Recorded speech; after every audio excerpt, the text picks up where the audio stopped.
The National Alliance Party TNA is still basking in the glory of clinching 2 parliamentary seats in last Monday's by-election. Its candidate in Kangema constituency, Tyrus Ngaho, elbowed 5 other candidates and made his way to the August House with over 13,000 votes. The Dove Party's candidate in Kajiado North constituency, Moses Ole Sakuda, whitewashed his competitors and captured the seat that he lost to the late Professor George Saitoti in 2007. Prime Minister Raila Odinga's Orange Party easily retained the Ndhiwa seat, with its candidate Augustino Neto garnering over 23,000 votes. The poll outcome in the by-elections capturing the attention of political observers, while some insist it was a precursor to the March 2013 general election, others maintain the poll outcome was expected. So if Uhuru had won in Kakamega, for instance, or if he had won somewhere in a constituency that doesn't have a strong Kikuyu presence, then we would have said, yes, this political party has grown tremendously. But in this particular case, this particular yardstick is wrong. It's like using liters to measure distance. So sometimes it's very difficult to separate party and the ethnic group, which takes precedence.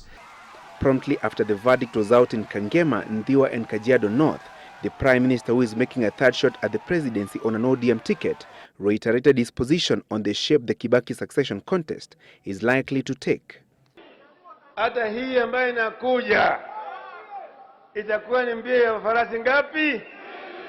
Mbili peke yake, usipambaze na yale majina mengi ati nini. Hiyo yote, haya yote ni punda.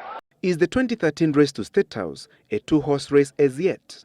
Most likely, if Raila and Uhuru run in the presidential election to 2013, most likely Raila and Uhuru will get to the second round, to the runoff.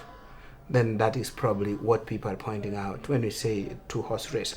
And the Raila reverse psychology here is very clear. He is saying it's going to be Uhuru and I, because that's the way he wants it to be. And he knows that if it's Uhuru and him, he will win, or so he thinks. So he has to repeat that.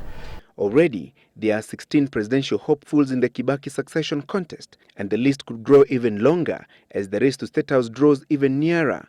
What then becomes of the other presidential hopefuls if the race will be reduced to a two-horse race way before the March 4th, 2013 contest?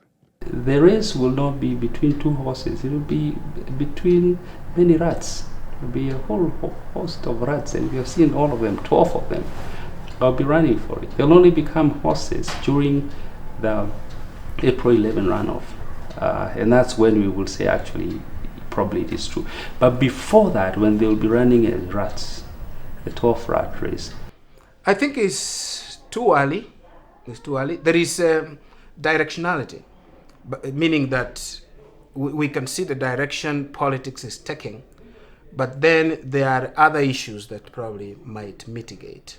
For instance, the cases that are in court, ICC has said it is Kenyans to decide. But if the courts, and we are seeing our courts are becoming so assertive, and kind of others are calling them activist court, judiciary, and if they say no to Uhuru, then the horse race issue, again, we have to revisit it.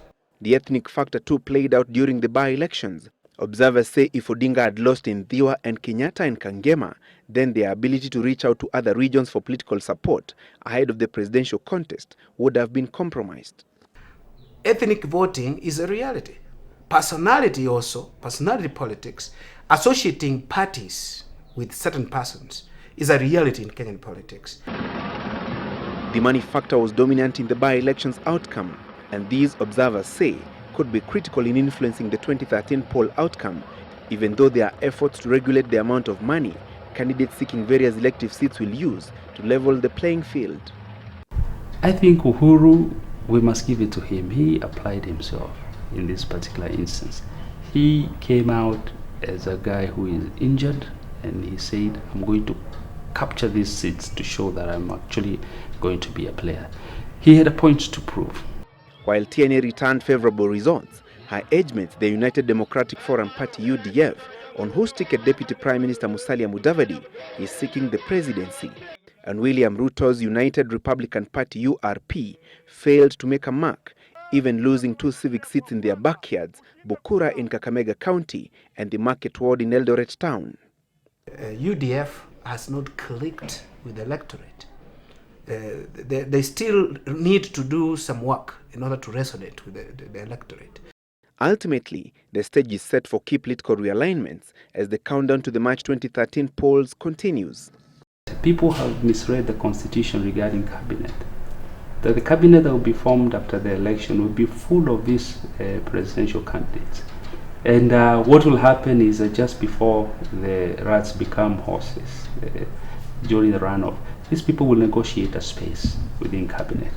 And since they will be having members of parliament to actually authenticate their appointments as cabinet, then it will almost be guaranteed. For now, TNA and ODM insist on celebrating their wins in the warm-up matches in Kangema, Kajiado North and Ndhiwa, while the other political parties go back to the drawing board to map strategies ahead of the real game on March 4th, 2013. Francis Gachuri for the Kibaki Succession Series.